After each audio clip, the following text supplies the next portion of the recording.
అందరికీ నమస్తే. మీ ఇంటికి బ్యాంకు వాళ్ళు వచ్చి బ్యాంక్ నుంచి మేము బ్యాంక్ రికవరీ ఏజెంట్లం అని చెప్పి ఆ మాట ఈ మాట చెప్పుకుంటూ వచ్చి మిమ్మల్ని ఏమైనా ఇబ్బంది పెడుతున్నారా?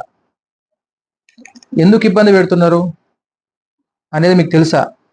అసలు వాళ్ళు ఇబ్బంది పెడతారు, ఎందుకు ఇబ్బంది పెడుతున్నారు, ఎట్లా పెడుతున్నారు అనేది మీకు ఐడియా ఉందా?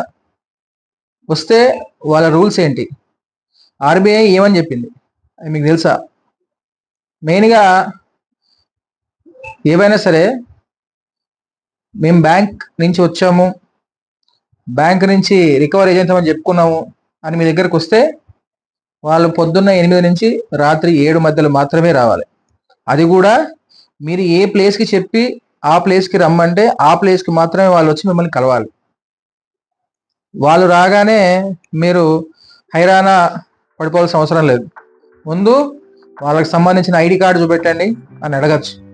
వాళ్ళ ఐడి కార్డు చూపించిన తర్వాత అది నిజమైందా కాదా అని కూడా మీరు వెరిఫై చేయొచ్చు. ఒకవేళ అంతా నిజంగానే వాళ్ళ అథెంటికేషన్ లెటర్ తీసుకొని వెరిఫై చేసుకోనికి వాళ్ళ ఐడి కార్డులు తీసుకొని అన్నీ వచ్చిన తర్వాత కూడా మీరు వాళ్ళకు సరైన విధంగా సమాధానం చెప్పే అవకాశం ఉంటుంది. వాళ్ళు కూడా మీతోటి మితంగానే మాట్లాడాలి తప్ప ఎటువంటి దుర్భాషలు అనేవి మాట్లాడకూడదు. ఒకవేళ వాళ్ళు ఇష్టం వచ్చినట్లు మాట్లాడుతున్నా, ఎటువంటి దుర్భాషలు ఆడినా మీరు అటువంటి ఉన్న వాటిని అన్నింటినీ రికార్డింగ్ ద్వారా కానీ లేకపోతే ఎటువంటి ప్రూఫ్స్ అనేవి సేకరించి మీ దగ్గరలో ఉన్న పోలీస్ స్టేషన్కి వెళ్ళి వాళ్ళ మీద కంప్లైంట్ చేయొచ్చు.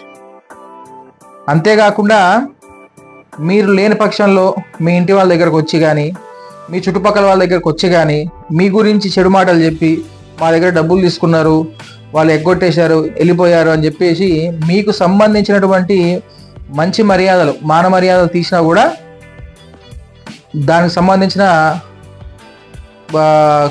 ఏవైతే ఉంటాయో అవన్నీ కూడా కాన్సిక్వెన్సెస్ కూడా అన్ని వాళ్ళు ఫేస్ చేయాల్సి వస్తుంది. ఇవన్నీ మనకు క్లియర్ కట్గా ఆర్బీఐ స్పష్టంగా చెప్పిందండి. ఎటువంటి భయాలు పడాల్సిన అవసరం లేదు. ప్రతిదానికి ఒక పరిష్కారం దొరుకుతుంది. బాగా ఆలోచించుకోండి, జాగ్రత్త పడండి. మనం పారిపోతూ ఉంటే వాళ్ళు మన వెంట పడుతూనే ఉంటారు. మనం పారిపోకుండా నిలబడితే ఖచ్చితంగా అన్ని సొల్యూషన్స్ దొరుకుతాయి మన లాలో. Thank you very much.